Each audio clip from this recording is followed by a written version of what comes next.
This video note demonstrates how to connect a form to server-side processing. Every time you use a search engine, place an order, or join an online mailing list, you use a form. A form is an HTML element that contains and organizes objects called form controls, including text boxes, checkboxes, scrolling text areas, and buttons that can accept information from website visitors. As you've worked through the chapter, you've practiced using the elements that configure these form controls, such as the input element, text area element, and label elements that are shown on this form. Whether a form is used to search for web pages or to buy a product, the form alone cannot do all the processing. The form needs to invoke a program or script on the web server in order to search a database or record an order. There are usually two components of a form: the HTML form itself, which is the web page user interface, and the server-side processing, which works with the form data and sends email, writes to a text file, updates a database, or performs some other type of processing on the server.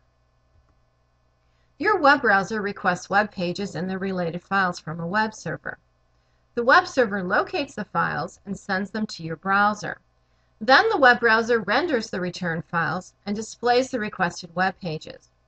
Sometimes a website needs more functionality than static web pages, possibly a site search, order form, email list, database display, or other type of interactive dynamic processing. This is when server-side processing is needed. Server-side processing is a technology by which a server-side script is run on a web server to dynamically generate web pages. Examples of server-side scripting technologies include PHP, Ruby on Rails, Microsoft Active Server Pages, Adobe Cold Fusion, Sun Java Server Pages, and Microsoft.NET. A web page can invoke server-side processing with the action attribute on a form element. Any form data that exists is passed to the script.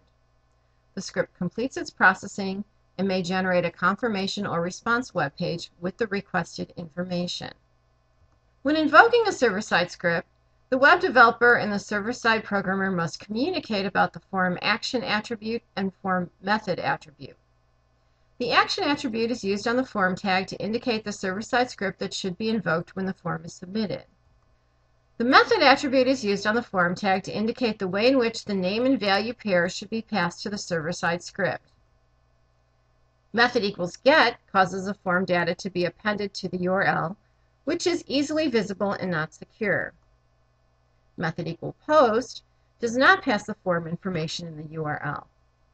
Method equals post passes the form information in the entity body of the browser's HTTP request, which makes it more private. In this example, the method attribute has been set to post, and the action attribute has been configured with the value of one of the server-side scripts provided by your textbook, http://webdevbasics.net/scripts/demo.php. The purpose of the demo.php script is to create a web page that displays the information entered by the user. However, this script could have been coded to save the information in a database, send an email, or any other type of processing required. Here's an example of the form in action. Enter information in the form. Select the Submit button to send the information to the server-side processing. The server-side scripts receives the name-value pairs for each form control and displays them on a web page. Some web hosts offer scripts that you can use to process forms on your website. If your web host provider does not support server-side processing, free remotely hosted scripts may be an option. The script is not hosted on your server, so you don't need to worry about installing it or whether your web host provider will support it. The disadvantage is that there usually is some advertising displayed. FormBuddy.com, ExpressDB.com, FormMail.com, and Master.com are a few websites that offer this service. Web developers often learn the client side first, HTML, CSS, and JavaScript, and then progress to learning a server-side scripting or programming language. If you're interested in learning to write your own server-side scripting, plan to explore PHP, Ruby on Rails, or Microsoft.NET sometime in the future.